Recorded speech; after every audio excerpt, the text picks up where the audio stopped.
সাকিব ভাই, এই আপুর বয়ফ্রেন্ডের কাছে নাকি অনেক কালেকশন আছে, এই কারণে আমার গ্রুপ থেকে কিক মাইরা দিছে। কি রে আপু, তুমি আমার সাবস্ক্রাইবারে কিক দিলা কেন? কেক দিছি, ভালো করছি। আমার বয়ফ্রেন্ড একটা কোটিপতির ছেলে, আমার যারে মন চায় তারে কেক দিব, তাতে তোর কি? আমার কি মানে, তুই আমার সাবস্ক্রাইবারে কিক দিছস? তুই এখনই তোর বিয়ে পে ডাক দে। এই দেখ, আমার বিয়ে আমি অ্যাড দিছি। বল ভাই, এত কালা এডাম কইরা রইছে আর তুই ফাপন নিতাছিস তোর বিয়ে কোটিপতি। আমি কোটিপতি নই তো কি শালা। এই দেখ, আমার কাছে সিজন 1 আছে। শুধু তাই নয়, আমার কাছে এই দেখ গোল্ডেন হিপও আছে।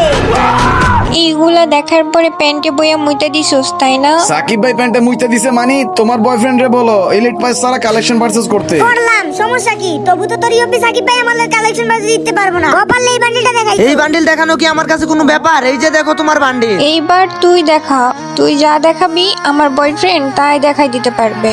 গাইস, তোমরা সবাই চ্যানেলটা সাবস্ক্রাইব করে দিও। শুনো আপা, দুঃখ করে ইংরেজি হইতেছে গিয়া স্যাড। এই দেখো আমার কাছে আছে সব ক্রিমিনালের ড্যাড। গোস্ট ক্রিমিনাল, এটা কোনো ব্যাপার হইলো? এই রেহান, তাড়াতাড়ি দেখাও তো। আরে নাদিয়া, আমার কাছে তো গোস্ট ক্রিমিনাল নাই।